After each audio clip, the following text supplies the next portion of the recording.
like trying to be really strict with myself with maintaining a schedule.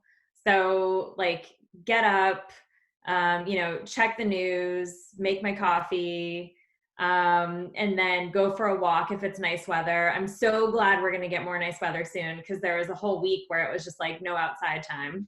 And then, get ready for the day. Like I said, put on my regular outfit. I like literally jeans, loafers, and a button down is what I wear every day. Maybe I swap in the earrings, some like snazzy earrings because of video calls. And then try as best as possible to keep like 8:30 to 6:30 as like my set work schedule. And then literally I'm very lucky in that I have a dedicated office space, and I can then leave, close the door, and like that act of closing the door and just not picking up the computer again has been a real something I've really had to force myself to do. And certainly like that's not, you can't do it every day. You need to work odd hours and just make stuff work right now.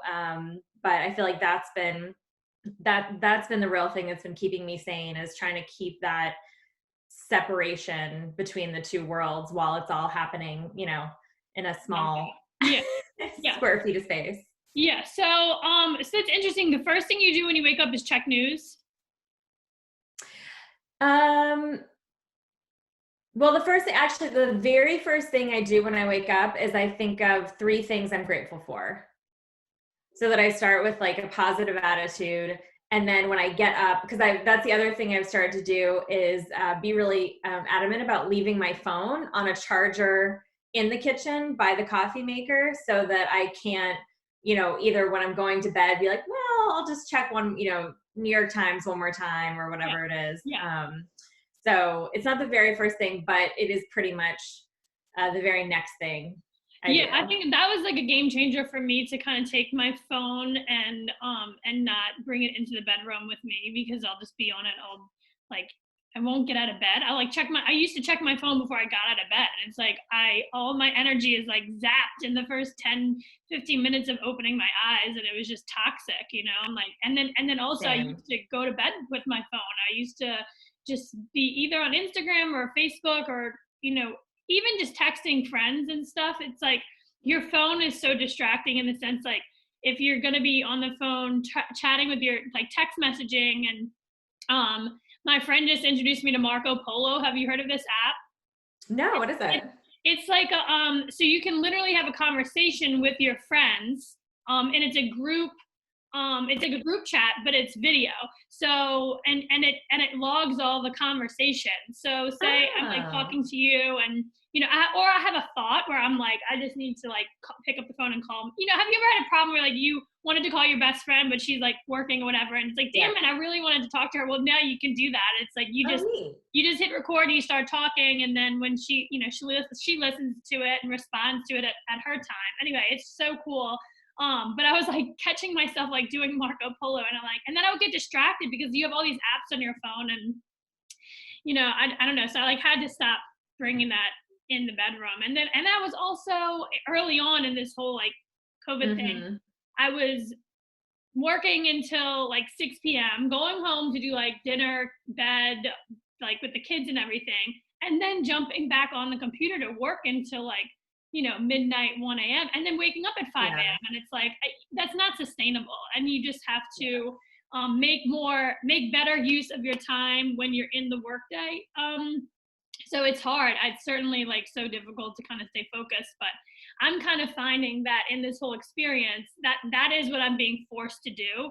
It's like, it's almost like I'm realizing just how distracted I was in the work week, like, was I really doing what I needed to be doing at any moment? And I wasn't, so it's like now I'm way more regimented with my routine, and really like everyone kind of follows suit, right? So like when you create those boundaries for yourself, like people don't bug you after 8 p.m. and people know like from 6 to 8 I'm like not dealing with anything but like my children and my house, so it's when you set those boundaries, the team under you and the people around you really like they respect that. And when they when they don't respect it, they're not your people. Absolutely. But I also think, and it gives them the freedom to do it too. You know, I help manage a team of about 20 people. And one of the big things as part of this has just been making that time to check in with folks and see what boundaries they're creating for themselves, and push them a little bit and telling them, like, I want you to do this. This is okay. And I like, only you know what you need. So I need you to tell me what you need. Know that all of this is encouraged, you know, self-care, boundaries, etc. And we'll have breaking news moments that we all need to deal with, just as is the nature of public relations. But other than that, like, we can figure out what's workable for everyone on the team. So I feel like also, like, setting that example, for yourself, like creating those boundaries. I think also, particularly, I've seen like parents on the team, just doing, and I know you have too, like just doing this like incredible job of setting boundaries where they can, obviously, but then everybody also just having, just a huge amount of grace as well, and understand that everyone's situation can change on a dime. And we need to just keep telling each other, like, it's okay. Take the time you need. I was on a Zoom call the other day where someone's adorable little girl jumped in. She was like, oh my God, I'm so sorry. It's like, it's fine. Bring her in. Like, if she really wants to hear about this report, go for it. Yeah. Well, yeah, it's forcing us all. Well, for the most part, I mean, you still have your assholes out there that are just acting a fool. And it's like it is a double-edged sword. But I think for the most part, people are really, their compassion is, they're being more aware of just like how compassionate they need to be and kind, and like we talked about, we had Karen Gregory on yesterday talking about all the work that she's doing with the shelter, and like people don't realize just how important supporting these nonprofits are, because for the shelter example, like any one of you people can be knocking on that door one day. Like it doesn't discriminate. And especially in this whole crisis, we're seeing, people who have never had to be on unemployment before, who've never been, in that place before, in that place. And it's very eye-opening to have to experience that. And what I think is just a really great like light at the end of the tunnel here is that we have so many resources that we have to like at our fingertips, and it's just a matter of like reaching out and saying, I need freaking help, and like this is really hard and I can't do it alone. And stop pretending like you got it all together, because you don't. No one's got it all together. We're all trying to figure it out right now, and we're all drowning, basically. I mean, I know that seems so morbid, like, but really everyone I speak to is like, wow, oh my God, I'm really struggling. I'm like, and I keep on saying drowning, but not dead. You gotta keep treading water, and we're gonna get through this. And the assholes are the ones that I'm gonna remember, like acting like crazy people. And it's like, just you gotta be really like, don't judge, like this is all kind of like standard operating procedure for us at Palette. It's like we've always wanted to be this like safe, comfortable place for people to come and get the help that they need. And it's like everybody needs it, and we kind of like, we don't attract the people who think that they can do it by themselves. Yeah, and I think, and that's been the real, it's true. I think in all kind of like disaster situations, like every circumstance is unique, but you often see the best of people, and you also can see the worst. And what I'm so genuinely encouraged by is this community, and not just the Palette community, but the Saratoga community, the Ballston Spa community, and everybody here really rallying around local businesses, around teachers, around, responders, medical workers, et cetera. And just how, the activity too on social media to support local, buy local, and make sure we're doing like right by each other during this time too. Cause I know, it's all well and good that we're there in the good times, when it's sunny, when it's easy, but right now seeing everybody come out and making sure that they are, posting as much as possible, like, you know, voting with their dollar locally as well, and just doing all that they can to come together, while still respecting space, distance, health, etc. Because Yeah. I just mean, there's it's been phenomenal.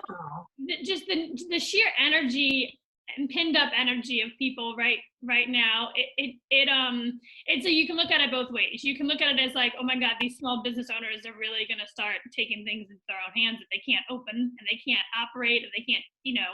And then but on the other side of it, it's like we all really do care about each other, and we a lot of people are scared right now, and they don't know what the future holds, and it's very alarming to kind of be in that position. And I just think what I like to focus on is that, yeah, we have incredible, amazing people in this community, and we all want to, of course, keep that that curve flat, right? We don't ever want to have to deal with that. And Yeah. you know, just like, I don't know, I just like feel like this bubbling energy. I think the weather being beautiful is saving grace, because we need, Yeah. everybody needs to get out and get some vitamin D and fresh air. And I think it can be kind of frustrating right now, like, you know, we see these big box businesses, you know, open and selling essential things, and then you have like these small businesses who are like, you know, playing by the rules right now, and it's frustrating. It really is. But and I think that if, I mean, I guess I don't even know the latest, if like today is the day that like everything's going back to, I mean, I don't know, it doesn't really change for us because Palette's been open ever since. Like, we've been, you know, every day kind of been, we've been evolving and adapting to the new Mhm. rules and regulations, and obviously compliance and safety is our utmost priority. And I didn't lay off anybody on my team. Like, anybody who wants to work is still welcome to work. If they feel safe coming into work, man, we'll put you to work, you know, because that to me is like our most prized possession, is our team. And I don't ever want them to feel like, I don't ever want them to be in the breadline, you know, like I don't want to be in the breadline. So we're going to keep working our asses off and showing up for people. And I don't think people realize just how close small business owners are to that place. You know, we don't have tons and tons of reserves, you know, a lot, and we're a small town. So, you know, Yeah. it's like we really do need to stick together. And I get a lot of people are like, well, how are you going to ask people to come and, you know, buy cinnamon rolls when they just got unemployed? You know, that's not the only way you can support a small business right now. You could be writing a review online, you could be just sharing a past experience that you've had with us, or Mhm. any other business. I'm not just talking about ours, but it's like there's so much you can do right now. And everybody's doing it. I'm like, I've been in totally just pleasantly not surprised, but just it makes you feel really, really good to be in. I feel very, very grateful and lucky to live where I live. And having the issues that we have here are never as bad as you see elsewhere, you know. Yeah. It um is. It is a. It's a. It. It's definitely. I know everybody's feeling the impact, and at the same time, it is interesting to see the difference. Like, especially being so close to the city, and feeling that kind of bubble effect about it, where you have like you're seeing it every day, because of course, like, you know, Cuomo's got his press conference happening on a regular basis, and we all have friends down in the city as well, friends, family, whatever. And so we, you know, we've got these same like restrictions, regulations, etc. But we have also this benefit of having, you know, wider sidewalks. We could close Broadway if we needed to for social distancing. You know, all the like we do it for other kinds of events throughout the year. Like, you can see the possibility for summer, particularly because of like the state park, Congress Park, like all this space that we have that you don't, you know, you don't necessarily have access to in other places. Yeah, I mean, Um, I think I'm excited. I am excited to see how we will think creatively to sustain our local yeah, economy, because at the end of the day, that's what we have to freaking do.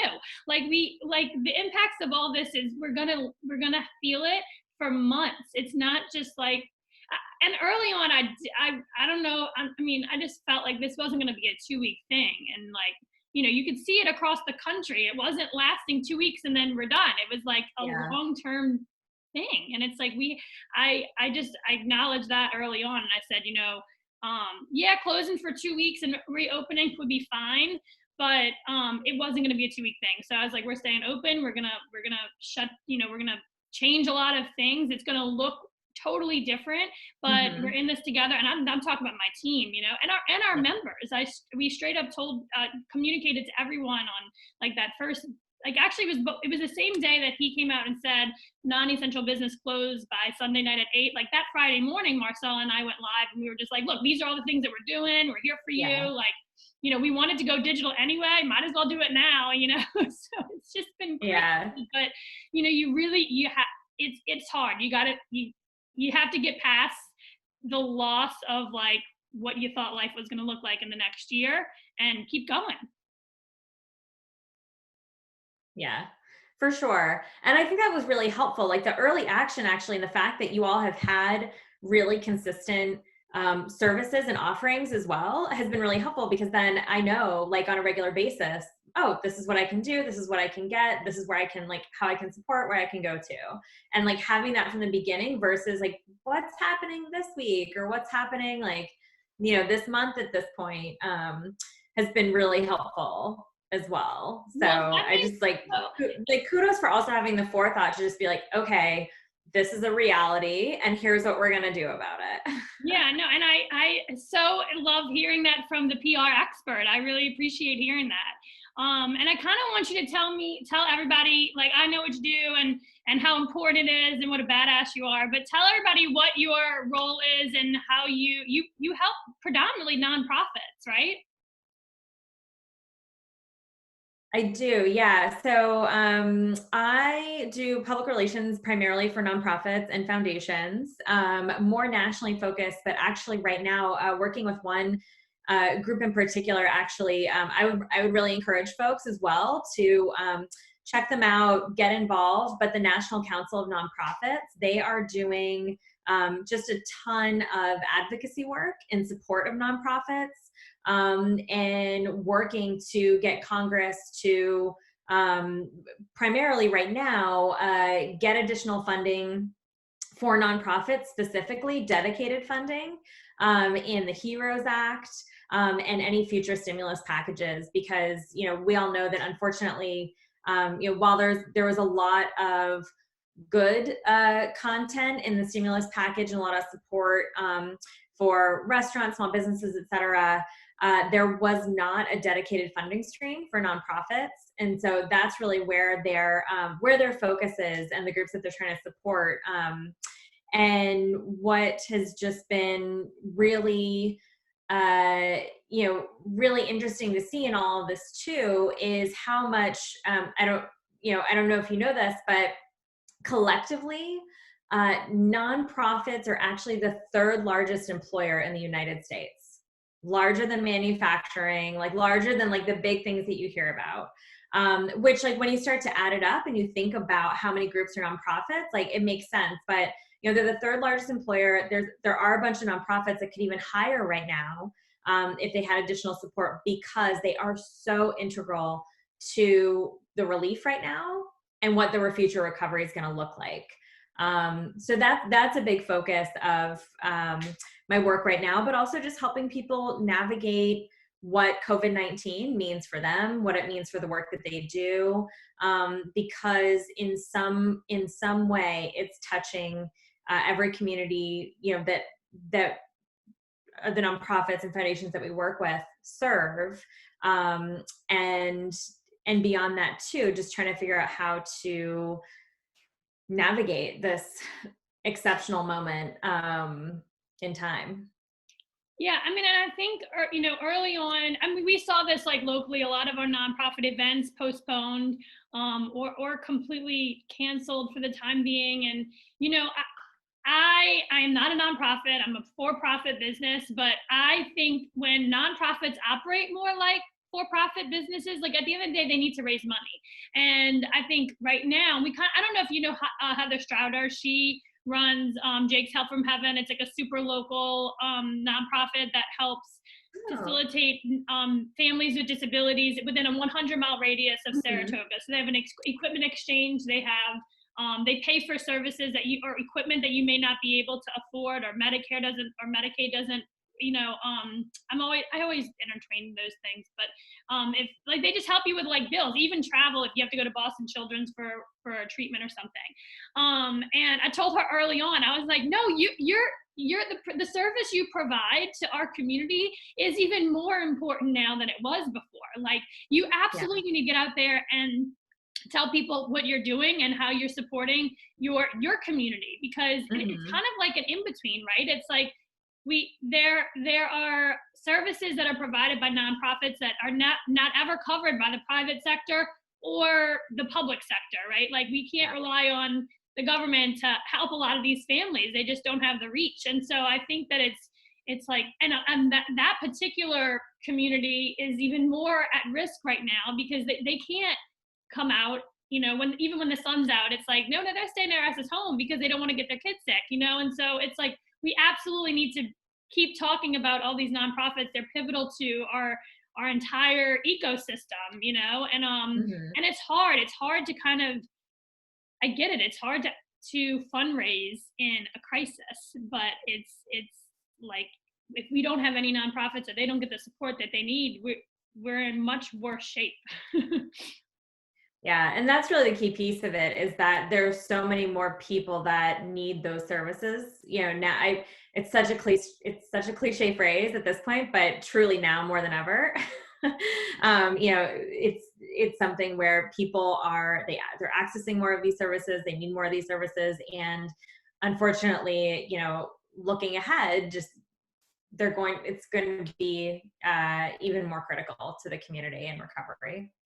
Yeah, another really good thing about all this is it's just making the disparity more evident, right? It's like, if you cannot ignore the importance of these services that nonprofits provide. I mean, it's like, I don't know. I guess I'm all hyped up on it right now because I was talking to Karen yesterday, but it's like, people don't realize, and like, sometimes you need a crisis for people to wake the fuck up. Like, yo, we got to help each other. And like, these people aren't just scumbags, they're like humans, and we need to show up for them.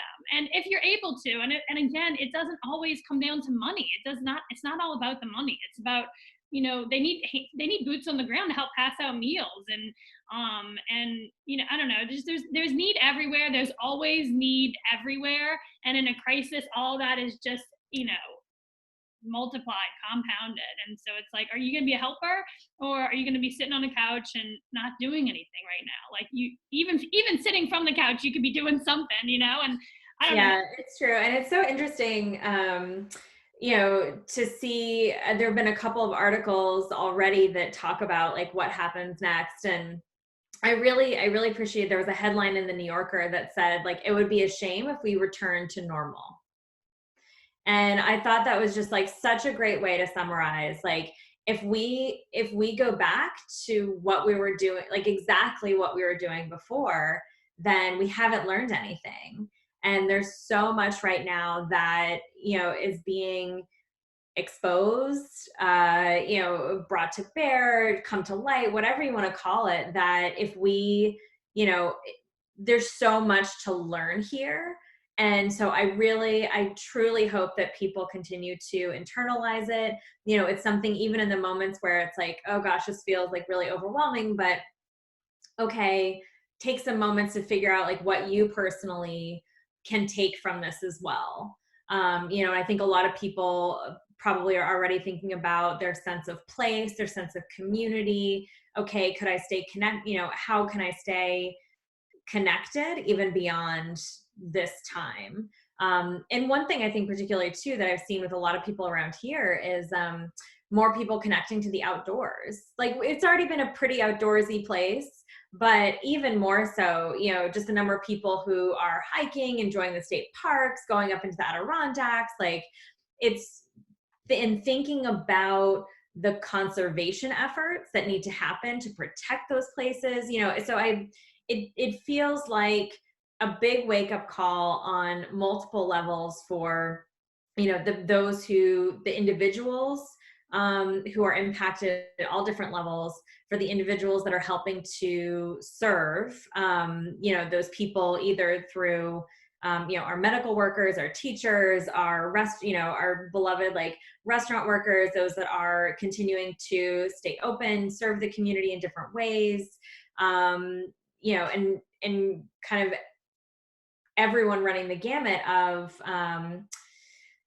of help and also feeling the effects of what's happening right now. So I really do, through all of this, that's like the bright thing that I continue to look at and hold on to as well, is how do people wake up and what good comes out of this. Oh my gosh, we're going to see so many people not even paying attention to policy and politics and paying, or even like paying, like some people who have never donated to the shelter before, never donated to, some of these services. And it's like, they're like, oh my gosh, wait a minute. And sometimes it's from a crappy place. Maybe it's like, oh, maybe I should support the shelter because I'm like not too far away from there right now. I don't care what your motive is. I'm like, just do it. Just help out and be of service and do the right thing. And then surround yourself with people who are good people, who are doing the right thing right now and just helping out and supporting each other right now and just being nice. It's like, yeah. I actually love this whole experience because I'm seeing like some people are just outright nutso, and I'm like, wow, I am really happy that you are showing your ass right now because I don't need to be around you.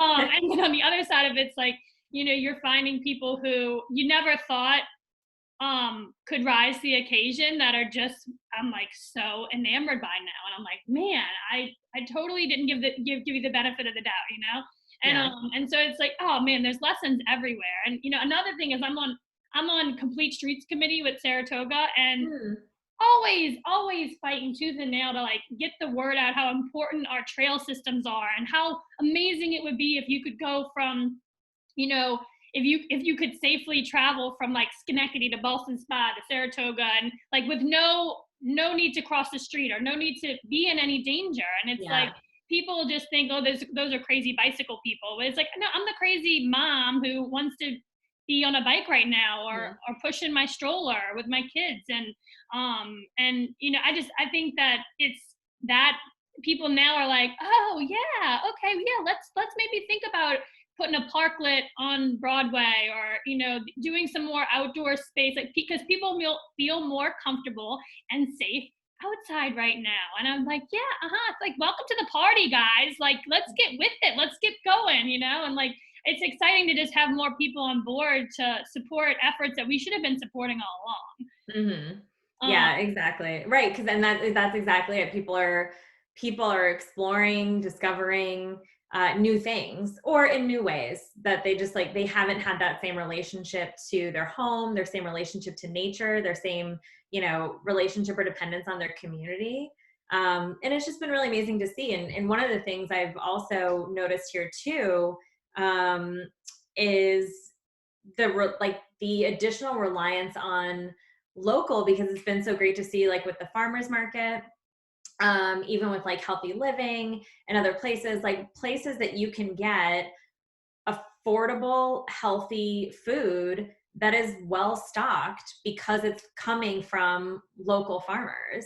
It's not going through multiple states, multiple, delivery systems, whatever you want to call it, to get here.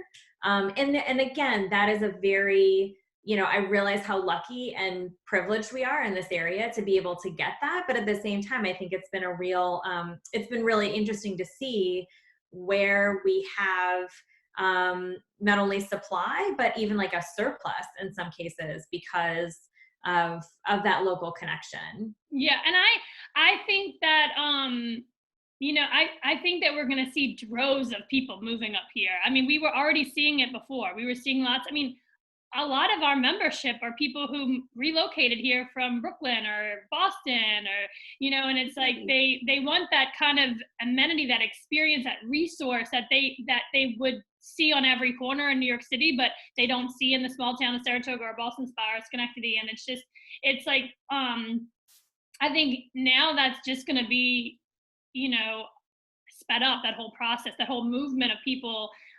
moving to places that are, more comfortable to live in. I mean, I can't imagine being in New York City right now. I mean, I have some friends that are in the city and they're like, this is miserable. I'm definitely thinking about like either moving back home to New Orleans or moving somewhere, because this is not okay.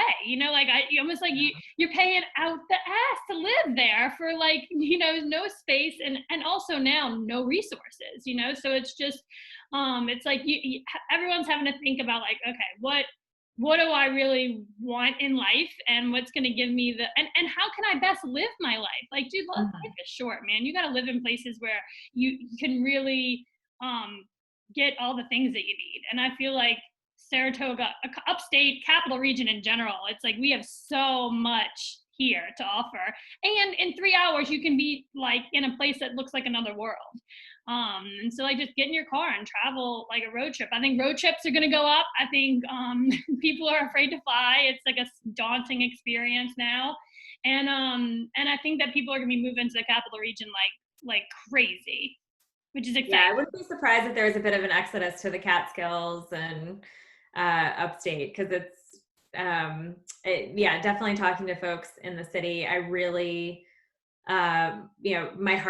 my heart goes out to them, because they're experiencing this on a whole nother level that others just can't relate to. It's it truly is just such a different circumstance. And so that's the other thing too, where I hope that folks can continue to support, not just support each other, but also support the people, and understand that there are places where we have space. There are places that we can operate a little bit differently, but there are also places as in the city, where the population density and the way it just doesn't allow for the same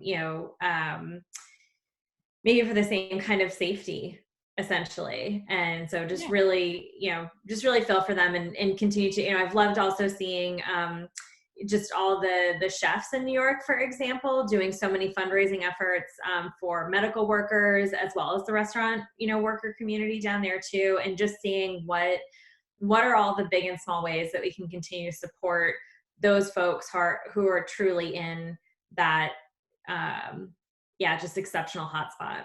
Yeah. And it also just kind of forces me, like, I really have nothing to bitch about. You know what I mean? Like, I'm going to work every day. I'm surrounded by amazing people supporting us. We live in this very safe community. I mean, even when it comes time to reopen, everyone's going to do, for the most part, I have hope, I have faith that people will do what they need to do to stay safe. And we have to we do have to accept and move forward with this new normal. And it's not going back to normal. That's not like, even in, things didn't go back to normal after 9/11. Things didn't go back to normal after Katrina. People were changed for the better. And if they risk, it forces you really to like totally take stock of like what your life is going to look like for the next 5-10 years, like lifetime. I'm forced to think that way just because I have kids. I have little girls, and I don't ever want them to grow up thinking they can't do something, or they're stuck. Like, that's the worst feeling, to feel like you're stuck and you can't change your life if you want to. And it's just, that's bullshit. You can change your life. You got to ask for help. I mean, that's the number one thing that I feel like I have to always like tell people, like, you can. Like, I've heard so many stories of people who've just completely turned their lives around, and but it's hard. It's not easy, it's like, it's very hard, and you need support, you need people, and you don't need to feel shameful for asking for help. I mean, it's like, I get help all the time, and I'm all about like, help me, please. Like, I'll go mad if I'm trying to do all this stuff myself. And I think too, for people, finding that balance of, this is something I've talked to a lot of people on my team about, is like, yes, like, maintain perspective. On the ladder of things to be grateful for, there's a lot to be grateful for. And at the same time, like, this is upsetting, this is sad, this is angering. Like, if you need time to go just like scream, or you're like, I'm just going to start crying, like, that's where I'm at today. Like, that's okay. Like, feel the emotion that you need to feel, and let it out. Don't feel like you need to like, push it down and continue to plaster a smile on your face, while still maintaining, like, it's okay.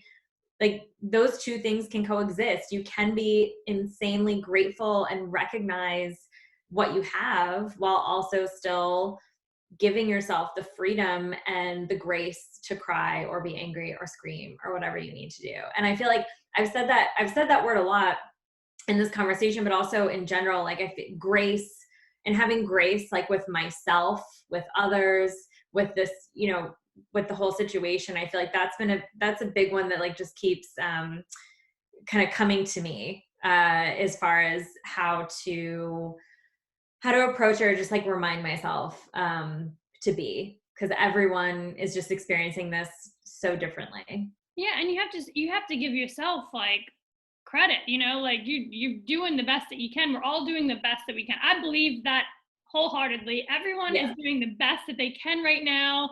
And sometimes that's not getting out of bed at all, you know, and it's like, and so it's like when you're feeling shitty like that, you got to have people to reach out to. And when you're feeling high on life, you got to be able to, you got to share that with other people too, to bring them back up, you know? I mean, Yeah.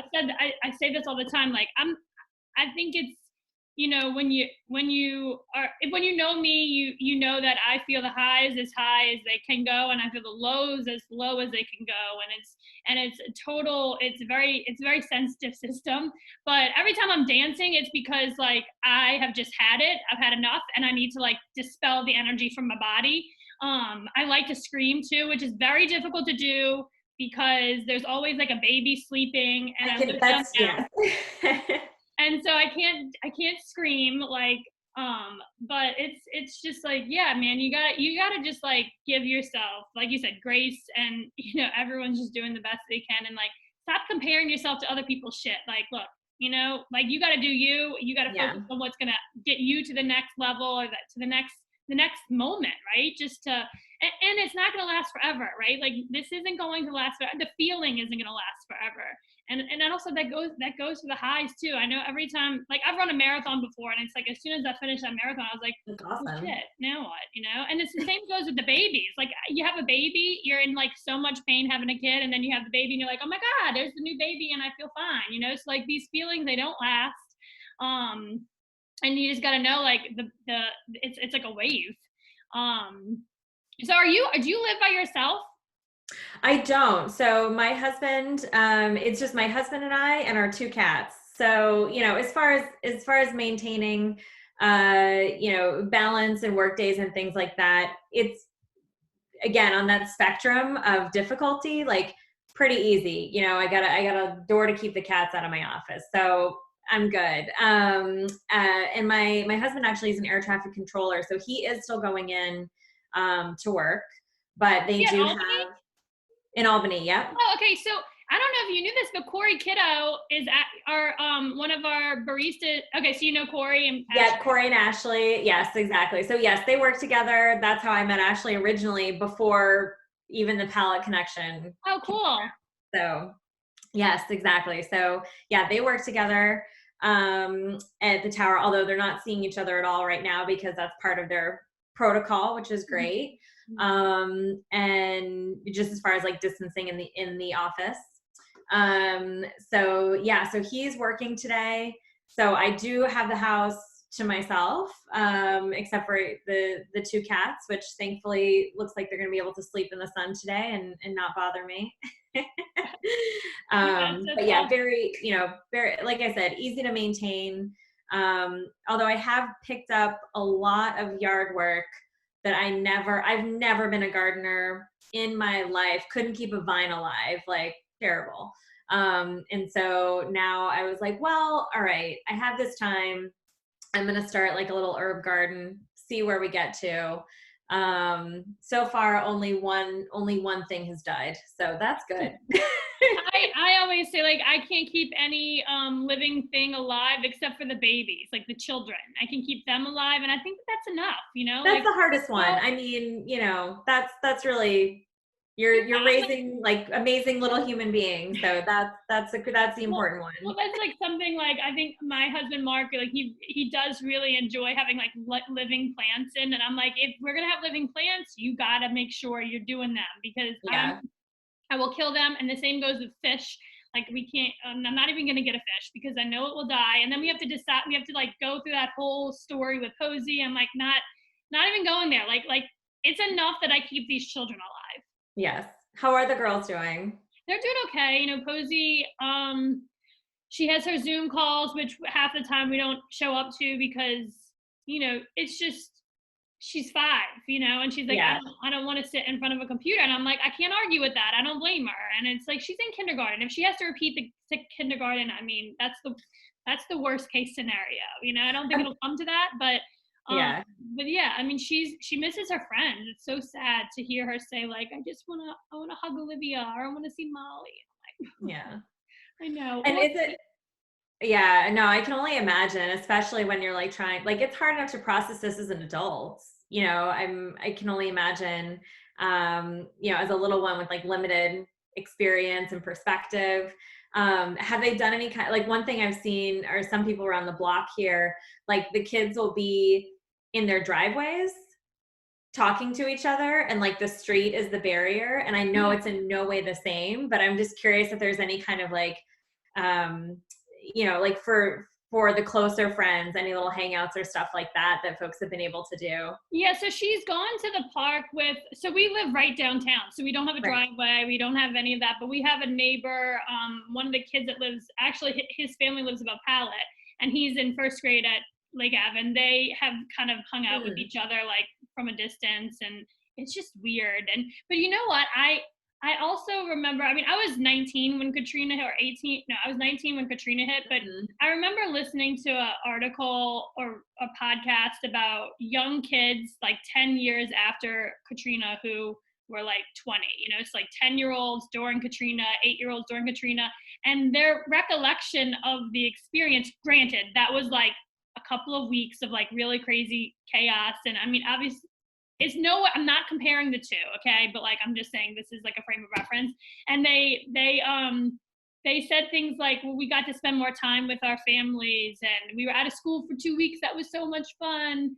And so it's like you got to just showcase the positives, and you got to always think about I keep on saying this, it's so hard sometimes when you're feeling in the deep darkness of depression and anxiety and like stress, that to think of that sort of thing. But my girls are the ones that kind of keep me going. It's like they have to see me like moving forward, and sometimes it's maybe it's like very small movements, but for the most part, we try to keep it positive and together and focus on like what we do have. And I'm always telling her, I'm like, you have this like little person that's like just wants to be just like you, and she literally will do anything you tell her to.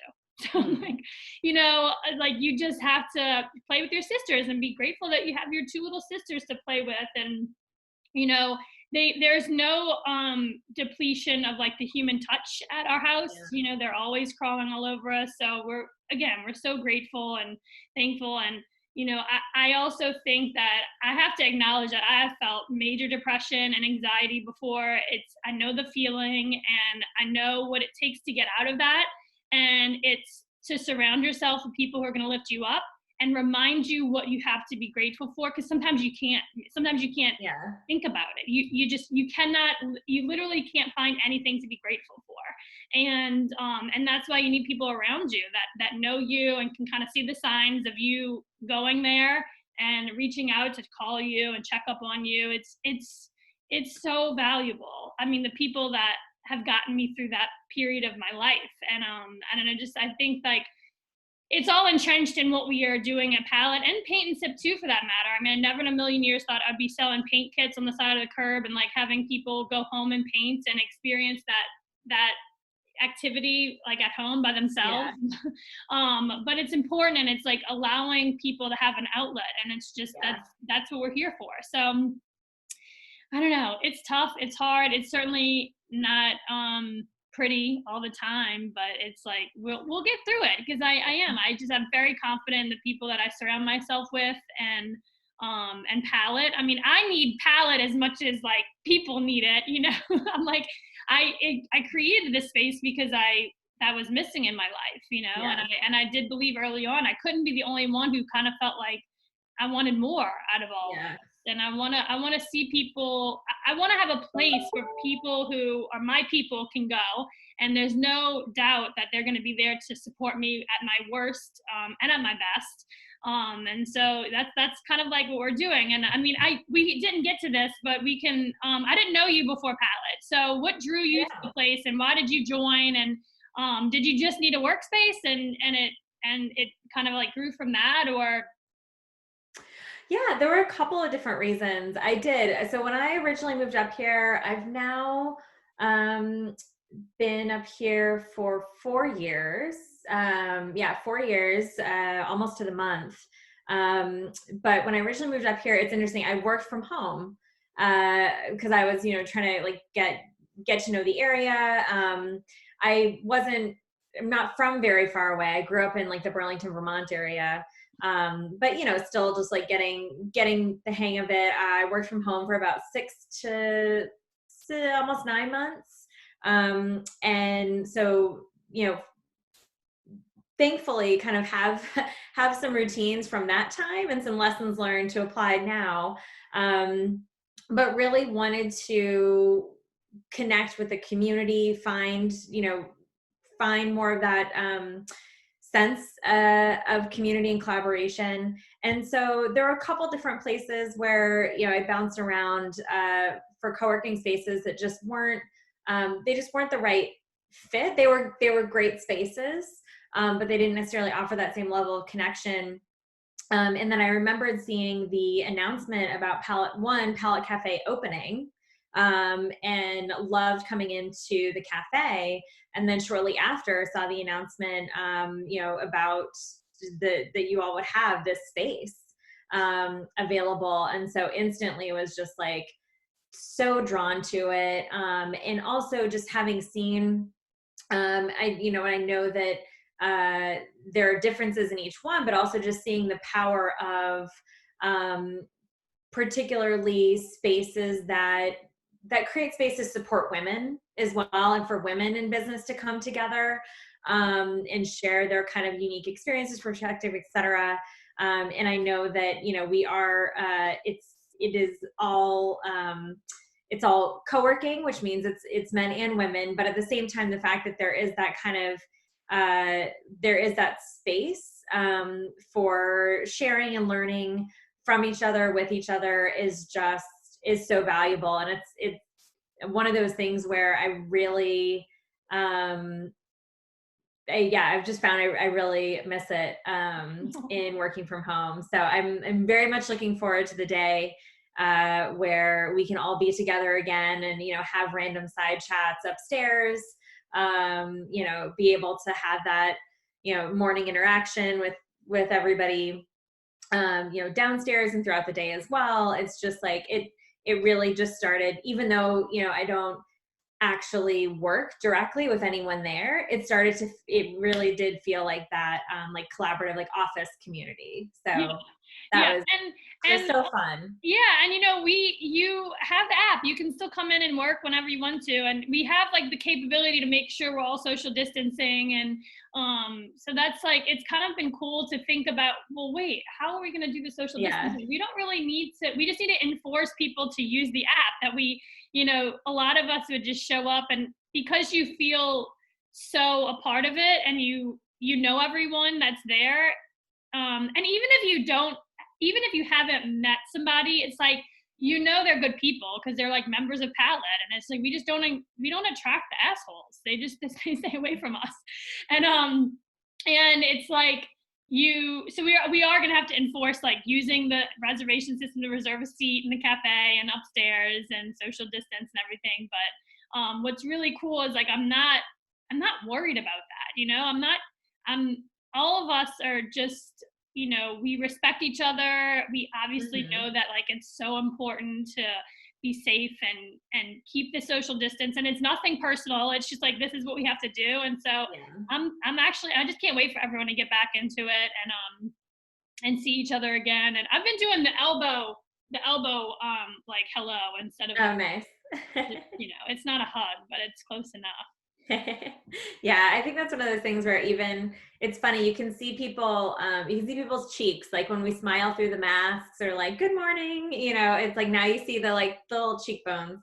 Yeah, no, and I I really think wearing a mask is like a sense of pride. You know what I mean? Like always, there are some people who are like, I'm not going to wear a mask. I look so funny. And I was like, I think you look funny if you don't wear a mask, or you look funny anyway. You know, now you can cover it up. I'm joking. I'm seriously joking. I should have said that. That's but I think it should be a sense of pride. We're not just doing this for our, like, we're doing this for the collective to make, and it's not, even if it's like, well, I'm not sick. I know I'm not sick, or even I had the test done and I don't have the sickness. But you do it because it makes other people feel comfortable and safe. That's why you do it, you know?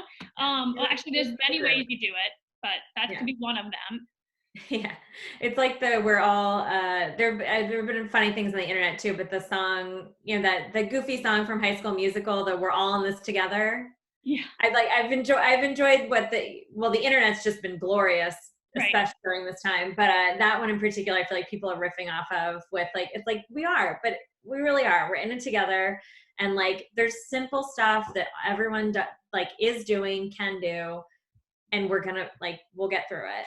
Yeah, and we again, it goes back to like we live in Saratoga Springs. We live in the capital region. It's like the resources are plentiful. We just need to, you know, take care of them and support them right now if they get overloaded. And, you know, it's just like, this is literally how we should have all been operating previously. And so my hope is that just more people act like they should act, and be nice to one another. And just like, if you're being an asshole, people see that like more than ever right now. So just like, don't be an asshole. Kindness. Yes, exactly. Well, is there anything else you want to add or talk about? I know you're strapped for time, and I want to be very mindful of what you're up to. No, I appreciate it. No, I just want to say, I just you know, hope I miss seeing y'all on a regular basis. So look forward to when, you know, I know we're still there and it's great. And so I just want to say thank you, because I've really appreciated still being able to have access to all the goodies. And also Colin, my husband, loves cinnamon buns. So that's been great. And so just thank you. I'm glad. Thank you for finding the points of connection. Thanks for making, you know, the meetups available, the happy hours, all that good stuff. It's awesome. And just looking forward to the day when it's all in person again too. Yes, so, yes. It's coming, girl. It's coming. All right. Well, I'll see you in real life one day soon. Yes, you will. And thanks again for being here, and take care of yourself. You too. Take care. Be good to yourself, and say hi to the kiddos. Okay, will do.